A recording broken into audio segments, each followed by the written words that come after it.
Pardon me, President Trump made a bold claim yesterday about former President Biden's pardons. He took to Truth Social, writing the following: "The pardons that Sleepy Joe Biden gave to the Unselect Committee of political thugs and many others are hereby declared void, vacant, and of no further force or effect because of the fact they were done by Autopen."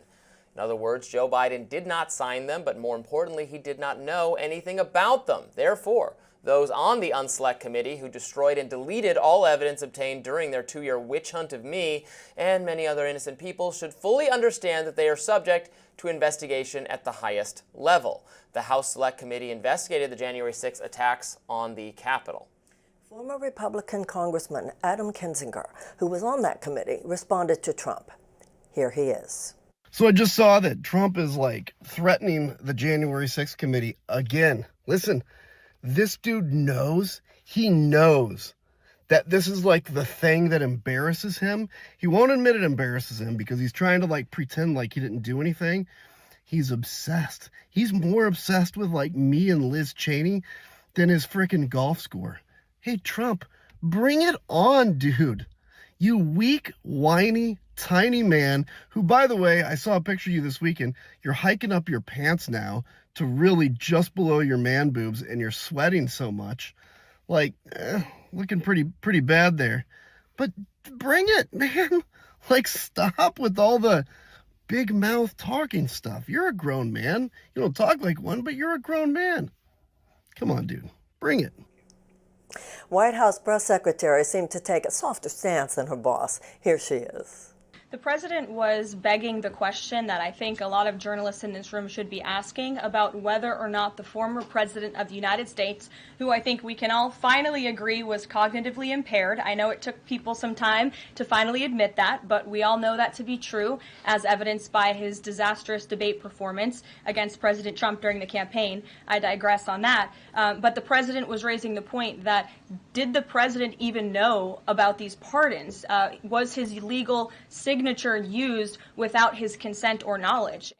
It all started when the Heritage Foundation analyzed some of Biden's pardons from January 19, 2025. They concluded the ones they analyzed all had the exact same signature. Moreover, Levitt also mentioned a report from the New York Post. That report was written by Stephen Nelson, entitled "Biden Sources Suspect Key Aide May Have Abused Autopen as Trump's Far More Restrictive Signing Rules Revealed." Nelson writes, one Biden White House source told the Post they suspect that a key aide to the then president may have made unilateral determinations on what to auto-sign. "I feared no one as much as I feared that staffer. To me, that staffer basically was the president," the person said. "No one ever questioned the staffer, period." Other former staffers, however, told the Post that they found the allegations absurd. Multiple legal analysts told Axios that other presidents have also issued pardons with an Autopen. Attorney Alan Dershowitz, however, says the Constitution strongly suggests the president must pick up an actual pen.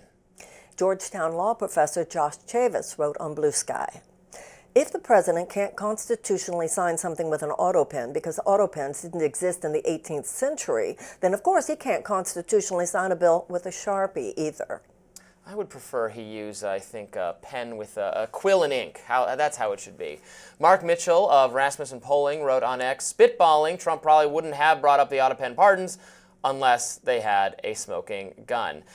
Look, I don't think it's not the actual Autopen that is the issue. I think these orders are perfectly legal and valid despite being signed that way. The broader issue is whether Biden was even aware of what he was signing, giving his larger cognitive issues being taken advantage by the people around him, including his family members who he got pardons for. You know, we all know the mental state of the president in the last however many months of his presidency is appalling and concerning. The American people view that way. The Democratic actual voters view that. And I know you were worried about that as well, Marianne. So it's not actually that he used an autopen. It's that, was he even aware of what he was signing and who he was pardoning? Well, that's the question on people's minds. Then we need to ask him. Even in something that you just said, this assumption that he was against those pardons is absolutely invalid. I didn't say that he was against it. I don't know that he even knew what was going on. Well, look, he may... I lack confidence that he knew what was going on. Well, we need to ask him. Yes. It's not like he's dead. We need to ask him. That's all. And I have to tell you something. When you talk about the cognitive conditions of the decline of Biden, which I see as a valid issue. I question the cognitive abilities of this president. I mean, some of the things that he says seem so off the wall. It's not just a matter of cognitive decline. There are other cognitive issues that make you wonder about the serious and I think he knows sober what room he is decision-making. in at all times, Pardon? unlike Joe Biden. There's more than, sometimes I wonder what country this president thinks he's in and what world this president thinks he's in. When you talk about what we were discussing. Ideological disagreements. Pardon? Those are ideological disagreements. They are ideological disagreements, but his ideological statements emerge from the way he's thinking through an issue. The point is, let's ask Biden whether or not he supported those, pardons. That's what we can do. It should be simple enough to do. And also, don't you wonder who that staffer was that they were referring to? Yeah, it sounds like he had a little Grimo Wormtongue situation going on. Just on the level of gossip, like, ooh, I wonder who that was. Yeah. I mean, Ron Klain wasn't there anymore. Who was it? I don't know who it was. I think if they're signed, it's done. You know, the president's pardon power is pretty vast, and I've defended that in the past because I think that it's important for the president to have this power because there are people that, like Edward Snowden, Chelsea Manning, Ross Ulbricht, Julian Assange, people who are too controversial to have ever gotten justice through the system, and you need someone who can actually do that on the way out, like the president, to pardon those people. So I don't want to change the pardon power. However, it was totally unprecedented, as we're talking about all the unprecedented things from the liberal perspective that Donald Trump is doing. It was totally unprecedented for Joe Biden to offer preemptive pardons of family members and people who were not actually even accused of crimes at that point, taking off the table any potential investigation of Dr. Fauci for the funding of dangerous research in the first place was, I think, just absolutely appalling. That's the one I care about the most. And then, you know, the Hunter Biden issue felt, while it is not the most serious issue in terms of our own national security, the Fauci stuff is very serious. It was still, I think it was a moral abuse of power that he is responsible for, and he has to own that. So, You know, was that this aide? Was that Jill Biden? Was that Hunter Biden himself? It was his family urging him to stay in the race. Yes, but that's different than whether or not his family was urging him to make those pardons. Yeah. For all we know, they came straight from Biden, and I think you and I agree that an Autopen is still a presidential signature. You and I also agree that the pardon system should be kept in place. I think that we should not forget that the president's pardoning all of the January 6th rioters, including those who had beaten up police and had been violent, is certainly, to me, far more egregious than the president pardoning the January 6th investigators. So, I mean, we'll see. Didn't Biden pardon a whole list of violent offenders? No. I believe there were blanket. There are people who had been released during COVID.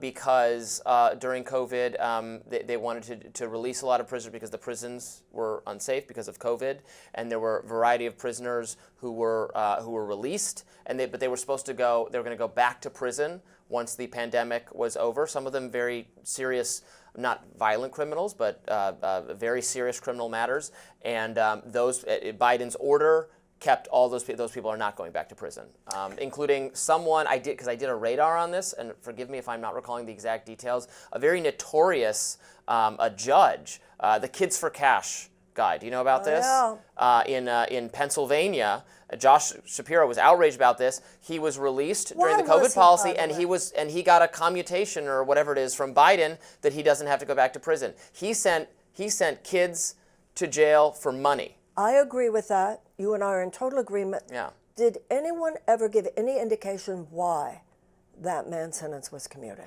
Well, no, so it was because he was released under his sentence was not initially commuted. He was serving it under house arrest or something instead of in prison because of COVID. Right. And then Biden's orders Was my recollection. Back? People can correct me in the comment. My recollection is his final auto-penned orders have all those people do not have to go back to prison. It's sort of be a compassionate type thing. And compassion is good for people who deserve compassion. This guy did not deserve compassion. I agree with that. And, Biden could have gone through and said, who are all these people who are released? Oh yeah, this person should stay commuted, this person, not this person. And so, when people criticize Donald Trump, I think validly for not being more precise about which January 6th people got commutations, Biden wasn't precise either. And is that ideological, as it was in the case of Trump, or is that his mental state? Okay. All right. We're both skeptical in good ways, ladies and gentlemen. I'll always be skeptical of those guys in that house, whether they're on the right or the left. They work for you and not the other way around. Up next, Trump has revoked Secret Service protection for Hunter Biden. More on this subject. Stay tuned.